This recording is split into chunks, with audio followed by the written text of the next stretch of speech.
오늘 우리에게 주신 하나님의 말씀은 열왕기상 12장 25절에서 33절입니다. 여로보암이 에브라임 산지에 세겜을 건축하고 거기서 살며 또 거기서 나가서 분으엘을 건축하고 그의 마음에 스스로 이르기를 나라가 이제 다윗의 집으로 돌아가리로다. 만일 이 백성이 예루살렘에 있는 여호와의 성전에 제사를 드리고자 하여 올라가면 이 백성의 마음이 유다 왕된 그들의 주 르호보암에게로 돌아가서 나를 죽이고 유다의 왕 르호보암에게로 돌아가리로다 하고 이에 계획하고 두 금송아지를 만들고 무리에게 말하기를 너희가 다시는 예루살렘에 올라갈 것이 없도다. 이스라엘아, 이는 너희를 애굽 땅에서 인도하여 올린 너희의 신들이라 하고 하나는 베델에 두고 하나는 단에 둔지라. 이 일이 죄가 되었으니 이는 백성들이 단까지 가서 그 하나에게 경배함이더라. 그가 또 산당들을 짓고 레위 자손 아닌 보통 백성으로 제사장을 삼고 8째 달 곧 그 달 15째 날로 절기를 정하여 유다의 절기와 비슷하게 하고 제단에 올라가되 베델에서 그와 같이 행하여 그가 만든 송아지에게 제사를 드렸으며 그가 지은 산당의 제사장을 베델에서 세웠더라. 그가 자기 마음대로 정한 달, 곧 8째 달 15째 날로 이스라엘 자손을 위하여 절기로 정하고 베델에 쌓은 제단에 올라가서 분향하였더라. 아멘.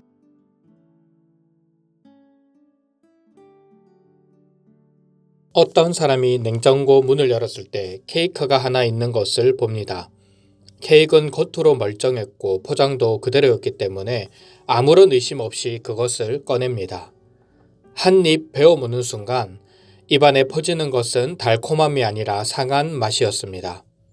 알고 보니 유통기한이 꽤 지나 있었던 것입니다. 겉으로 보기에는 괜찮아 보였지만 실상 안에서는 이미 변질이 된 것입니다. 보이지 않는 내부부터 무너졌던 것이죠. 우리의 신앙도 이와 같을 수 있습니다. 겉으로는 괜찮은 것처럼 보입니다. 예배에 잘 참석하고 기도에도 빠지지 않습니다. 그러나 마음의 중심 없이 형식만 남아있다면 우리의 신앙도 변질되어 가고 있습니다. 오늘 본문에 나타나는 여로보암이 그랬습니다. 여로보암은 북이스라엘의 왕으로 세움을 받았지만 신앙적으로는 완전히 변질된 모습을 보여줍니다. 여로보암이 보여준 변질된 모습 무엇이겠습니까?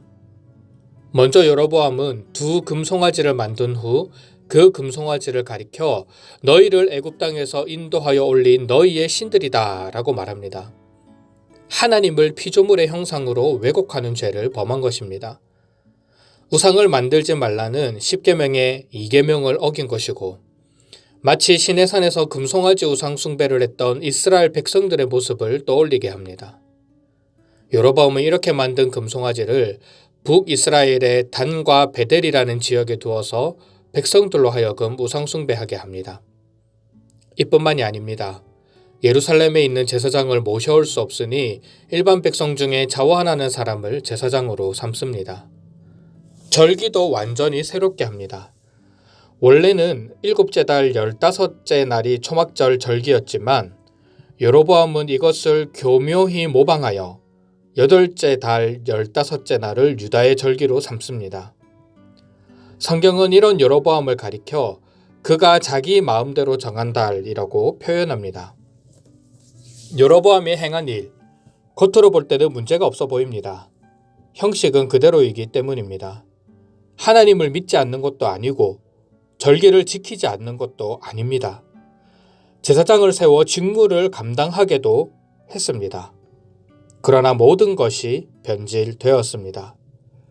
그 어느 것 하나 하나님께서 최초에 세우신 방법과 질서에 부합하는 것이 없습니다.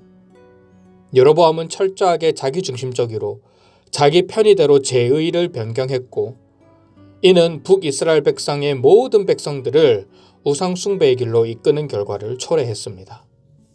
첫 단추가 잘못 꿰어지다 보니 북이스라엘에는 단 한 사람의 선한 왕도 나오지 않았고 하나님을 경외하는 왕도 없었습니다. 북이스라엘은 시작부터 마지막까지 멸망을 향해 달려 나갔던 것입니다. 그렇다면 무엇이 여로보암으로 하여금 이런 선택을 하게 하였을까요?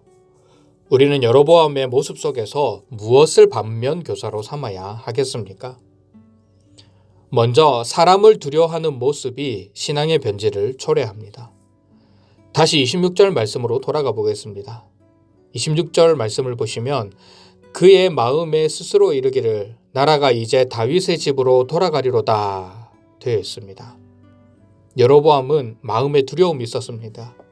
나라가 둘로 나뉘면서 대부분의 지역이 여로보암을 따랐지만 성전이 있는 예루살렘은 르호보암의 관할 안에 남아 있었습니다.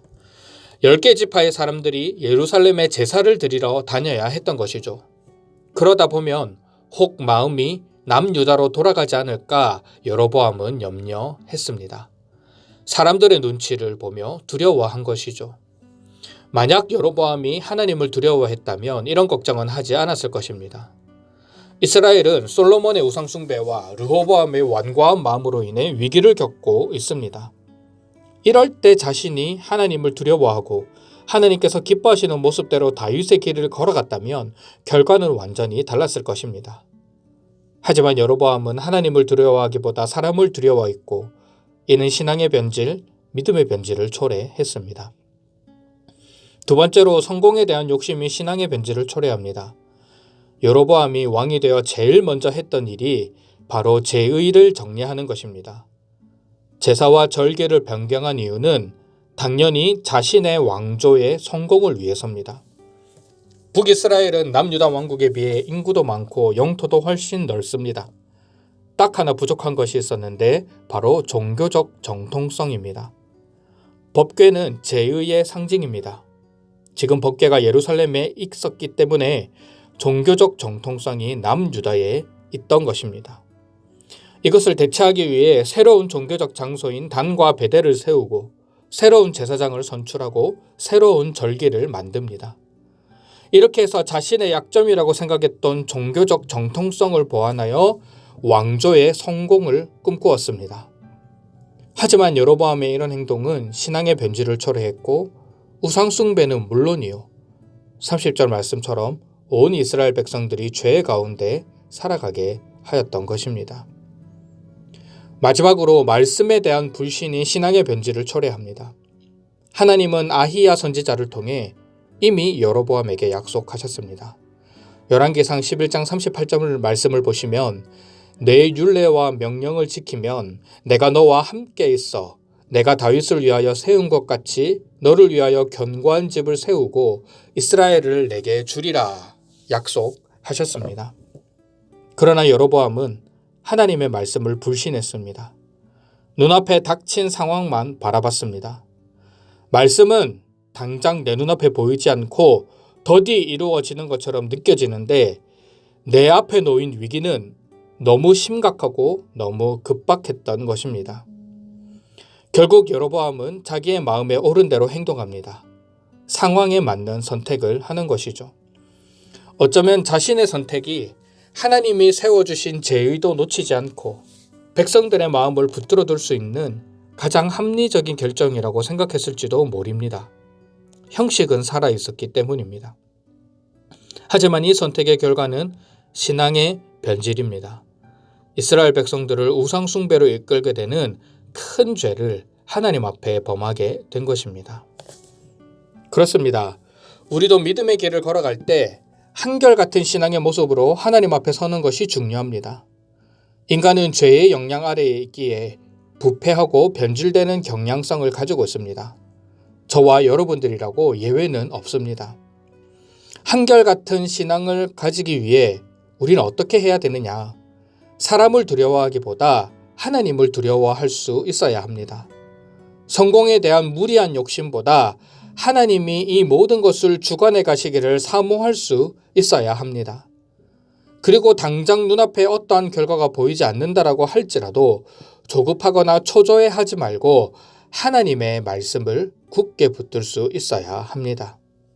그럴 때 우리의 신앙이 변질되지 않고 늘 한결같은 모습으로 하나님 앞에 설 수 있을 것입니다. 오늘 이 하루도 한결같은 신앙의 모습으로 살아가기 위해 몸부림치는 저와 여러분들이 되시기를 주님의 이름으로 축원합니다.